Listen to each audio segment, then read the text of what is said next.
So hey everyone, welcome to my YouTube channel once again. So आज फेरि मैले CTET Nepali pedagogy लिएर आएको छु र आज हामी गर्न गइरहेको छु 2026 जुन चाहिँ फेब्रुअरी 8 मा जुन चाहिँ भएको थियो सिटेट, त्यसबाट हामी पेपर 1 बाट र पार्ट 5 गर्न गइरहेको छु। पार्ट 5 भन्नाले पेपर 1 मा तपाईको 2 सेट हुन्छ नेपाली। फर्स्ट सेट हामीले अलरेडी त्यसको भिडियो मैले युट्युबमा तपाईहरुले भेट्नुहुन्छ। मैले त्यो अलरेडी बनाइसकेको छु र अब सेकेन्ड भिडियो यो जुन चाहिँ बनिँदैछ यो छ हाम्रो पार्ट 5 जुन चाहिँ नेपालीको सेकेन्ड पार्ट है। र यसमा हामी सिर्फ नेपाली पेडागोगी गर्न गइरहेको छौं र तपाईहरु भिडियोमा बन्नुहोस् है र भिडियोलाई कन्टिन्युअसली हेर्नुहोस् र म यसको बादमा म फेरि पेपर 2 को पनि नेपाली दुईटै पार्ट सल्भ गरेर भिडियो हाल्दिने छु र यो जुन चाहिँ तपाईहरुलाई आज भिडियो हुन गइरहेको छ यो तपाईहरुले इंग्लिश बोथ इंग्लिश एन्ड नेपालीमा हेर्न सक्नुहुनेछ है, बाइलिङ्गुअल। र अब हामी स्टार्ट गर्छौं। 136 को क्वेशन तपाईहरु फर्स्टमा रहेको छ, नानीहरूलाई कथा सुनाउने प्रसङ्गमा तलको मध्ये कुन चाहिँ गलत हो? कथा सुन्नले नानीहरूलाई सघाउ हुन्छ। Which one of the following is incorrect about storytelling for children? Listening to story helps children to। अब यसमा अप्सन 1 मा हेर्नुहोस्, समस्या समाधान गर्ने कौशलको विकास गर्न, डेभलप प्रब्लम सल्भिङ स्किल। 2 नम्बरमा छ, जीवनमा अनुसरण गर्नुपर्ने नयाँ नैतिक मूल्य सिक्न, learn new moral values to be follow in life. र 3 नम्बरमा छ, नयाँ शब्द सिक्न र उनीहरूको शब्द भण्डार विस्तार गर्न, learn new word and expand the vocabulary. 4 नम्बरमा रहेको छ, वाक्यको संरचना बुझ्न, लर्न सेन्टेन्स स्ट्रक्चर। र तपाईहरुले यसको राइट आन्सर स्क्रिनमा देखिराख्नु भएको छ, दैट इज नम्बर 2, जीवनमा अनुसरण गर्नुपर्ने नयाँ नैतिक मूल्य सिक्न, learn new moral values to be follow in life. र यसकै साथमा हामी नेक्स्ट क्वेशनमा गइरहेको छौं 137। र शिक्षकले कुनै एउटा पाठको विषयसित मिल्दो भिडियो पाए अनि यस भिडियोकै सेरोफेरोमा युग्म जोडी कार्यको योजना बनाए। यस युग्म कार्य क्रियाकलापको उद्देश्य विद्यार्थीहरूको कुन कुरालाई प्रोत्साहित गर्नु हो? A teacher find a video to fit into the topic of the unit and plans for a pair work activity around this video. The objective of this pair work activity is to encourage a student to। र पहिलो अप्सनमा छ, शिक्षकदेखि स्वतन्त्र भई काम गर्नु। 2 नम्बरमा रहेको छ, यसको work independently of the teachers. 2 नम्बरमा रहेको छ, भाषागत सचेतताको विकास गर्नु, डेभलप ल्याङ्ग्वेज अवेरनेस। 3 नम्बरमा रहेको छ, तिनीहरूको आफ्ना कामको मूल्याङ्कन गर्नु, असेस देयर ओन वर्क। 4 नम्बरमा रहेको छ, तिनीहरूलाई द्रुत गतिमा सँगसँगै काम गर्ने तुल्याउनु, make them work at a faster pace together. यसको सही आन्सर रहेको छ 2 नम्बर, भाषागत सचेतताको विकास गर्नु, डेभलप ल्याङ्ग्वेज अवेरनेस। र नेक्स्ट क्वेशन 138, 138 मा रहेको छ, कथा सङ्ग्रह तथा इतिवृत्तादि भाषा सिकाइमा थप पाठका रूपमा सिफारिस गरिएका हुन्छन्। थप वा अतिरिक्त पाठको मुख्य उद्देश्य के हो? A collection of a short story and other narratives are prescribed as supplementary reader for language learning. What is the major purpose of the supplementary reader? 1 नम्बरमा रहेको छ, नीति शिक्षालाई प्रवर्धित गर्नु, to promote moral learning. 2 number, विस्तारित पठनलाई प्रवर्धित गर्नु, टु प्रमोट एक्सटेन्सिभ रिडिङ। 3 नम्बरमा, बहुभाषिकतालाई प्रभावित गर्नु, टु प्रमोट मल्टिलिङ्गुअलिज्म।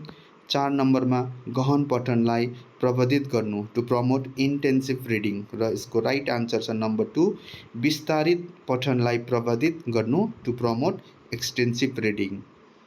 र नेक्स्ट क्वेशन 139, 139, कुनै शिक्षक कक्षा 5 का विद्यार्थीलाई एउटा कथा लेख्न कार्य दिन्छन्। विद्यार्थीले लेखिरहेको बेला शिक्षक कक्षाभरि घुम्छन् र कुन विद्यार्थीले त्रुटि गर्छ तिनलाई सहायता गर्छन् अथवा नयाँ शब्दहरू भन्न लाउँछन्। यहाँ शिक्षकले कुन भूमिका निर्वाह गरिरहेका छन्? र यसको इङ्ग्लिसमा ट्रान्सलेसन हेर्नुहोस्, a teacher in class 5 give student a task to write a story while student write a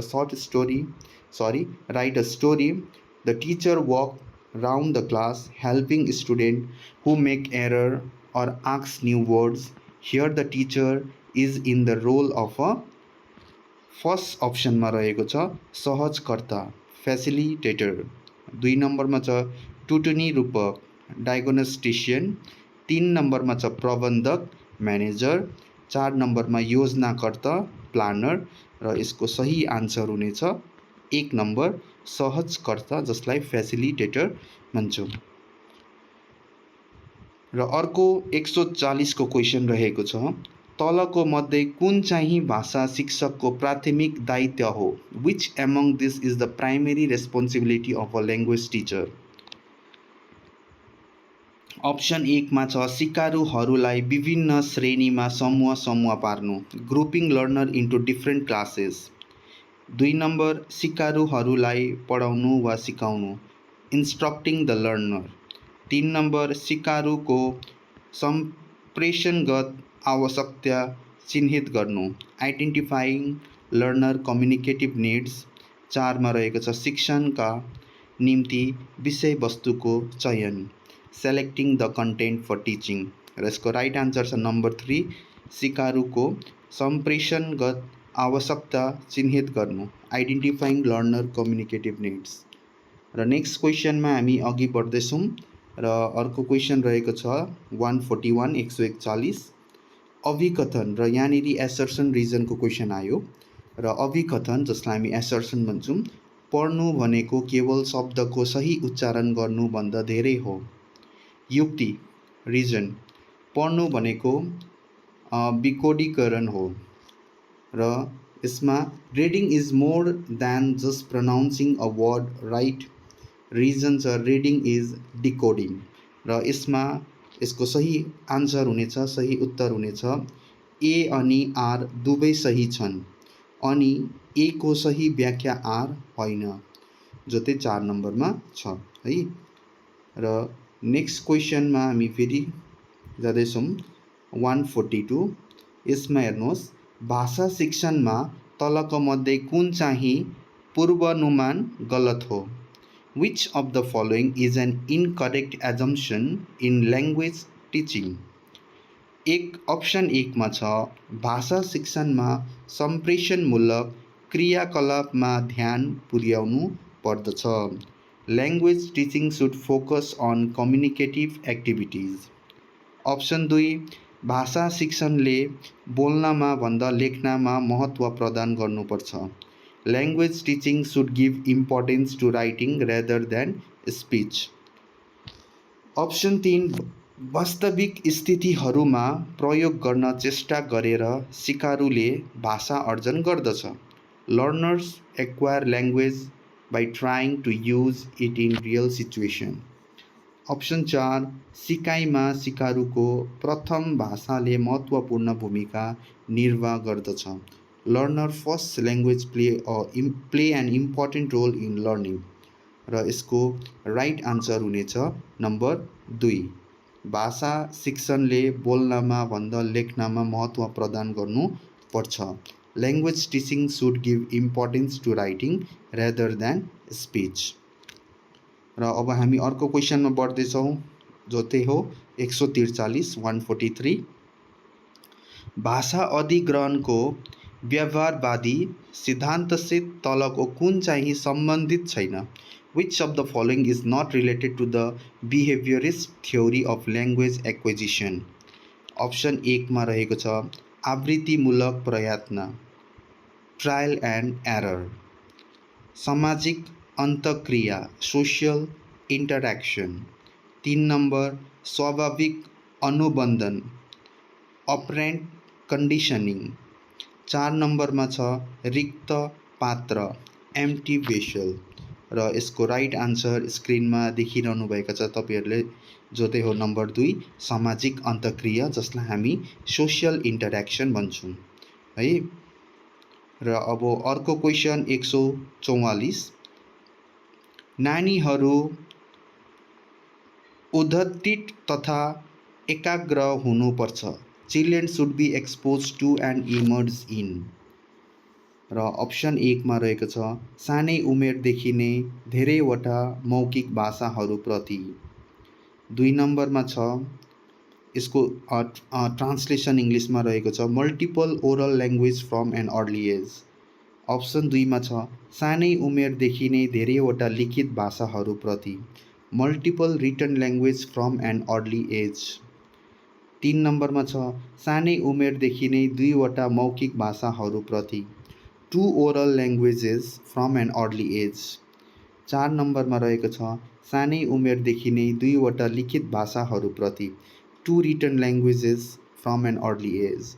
र यसमा नानीहरू उद्धृत तथा एकाग्र हुनुपर्छ सानै उमेरदेखि नै धेरैवटा मौखिक भाषाहरूप्रति र multiple oral languages from an early age.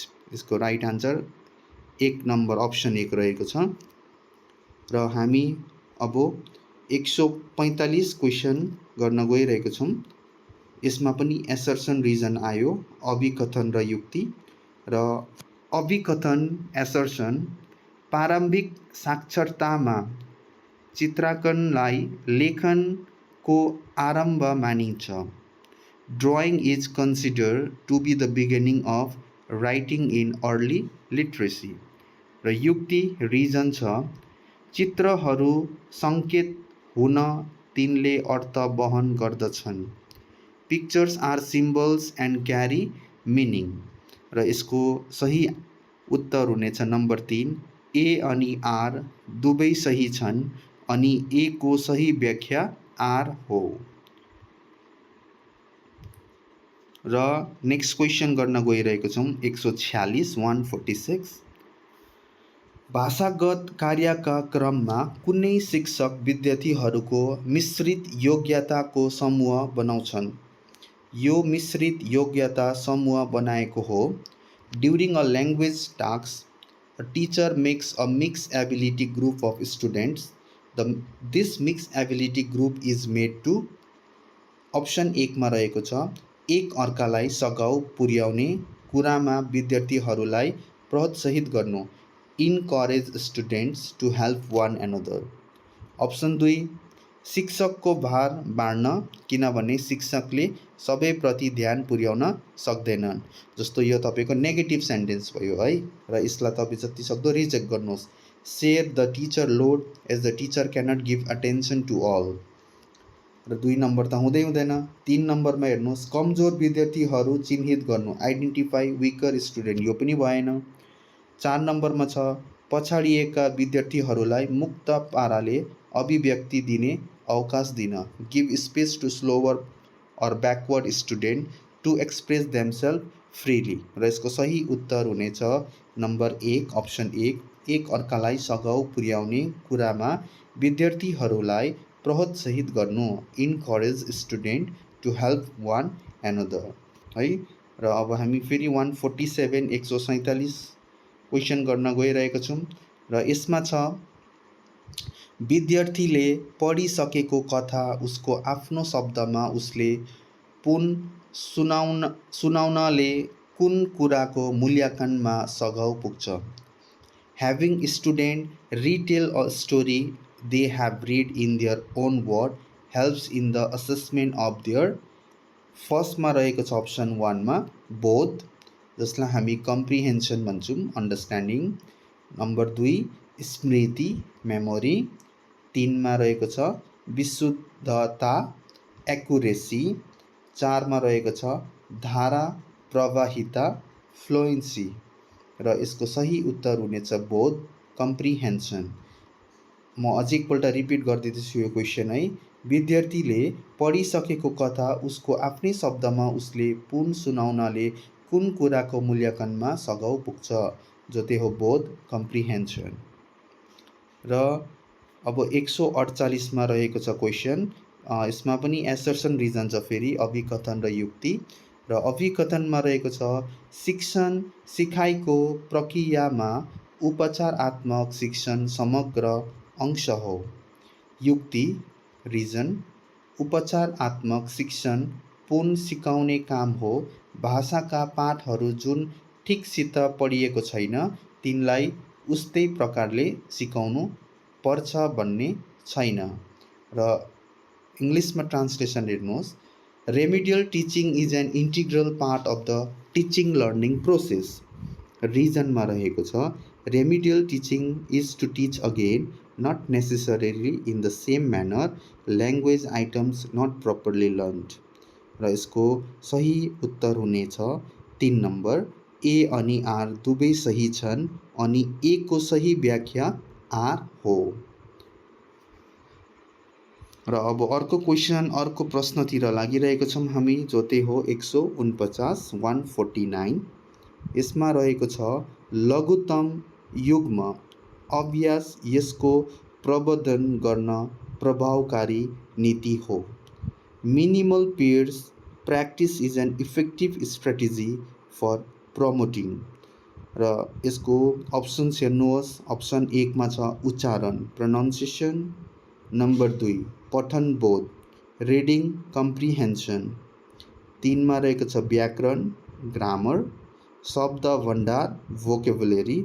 र यसको सही उत्तर हुनेछ अप्सन 1, जो त्यही हो तपाईँको उच्चारण प्रोनाउन्सिएसन। र अब लास्ट क्वेसन रहेको छ 150। म फेरि तपाईँहरूलाई दोहोऱ्याउन चाहन्छु कि यो हामीले सिटेट 2026 जुन चाहिँ फेब्रुअरी 8 मा भएको थियो, पेपर 1 सल्भ गरिरहेको छौँ है। र यसको साथैमा यसको बादमा म तपाईँहरूलाई पेपर 2 को पनि यसरी एक्सप्लेनेसन र सल्भ लिएर फेरि भिडियो लिएर आउनेछु। र तपाईँहरू भिडियोलाई राम्ररी हेर्नुहोस्, राम्ररी प्रिपेयर गर्नुहोस्। तपाईँहरूको आउने सेप्टेम्बर यो जुन चाहिँ सिटेट छ यसको लागि मजाले प्रिपेयर गर्नुहोस् र कोसिस गर्नुहोस् कि 15 आउट अफ 15 स्कोर गर्नु है। र 150 मा रहेको छ, नानीहरू उनीहरूका आधारभूत वा प्राथमिक उमेरमा कुन कुरामा सहज हुन्छन् अनि अति नै राम्ररी सिक्छन्। Children feel comfortable and learn best at their basic or primary age in, उनीहरूका घरकै भाषामा, देयर होम ल्याङ्ग्वेज। 2 मा रहेको छ अङ्ग्रेजी माध्यममा, इङ्ग्लिस मिडियम। 3 नम्बरमा छ शिक्षणका माध्यममा, द मिडियम अफ इन्स्ट्रक्सन। 4 नम्बरमा रहेको छ आधिकारिक भाषामा, द अफिसियल ल्याङ्ग्वेज। र यसको सही आन्सर छ उनीहरूको घरकै भाषामा, उनीहरूको आफ्नै मदर ल्याङ्ग्वेजमा है। र यही साथै हामीले यो जुन चाहिँ पिडिएफ छ यो हामीले कम्प्लिट गरिसकेका छौँ। र तपाईँहरू राम्ररी प्रिपेयर गर्नुहोस् आउने सिटेटको लागि है। र यसैले सपोर्टको लागि यो च्यानललाई सब्सक्राइब गर्नुहोस्, कमेन्ट गर्नुहोस्, लाइक गर्नुहोस् र तपाईँहरूको फ्रेन्ड सर्कलमा यो भिडियोलाई सेयर गर्नुहोस् है। र फेरि भेटौँ हामी अर्को भिडियोमा है। र थ्याङ्क यू।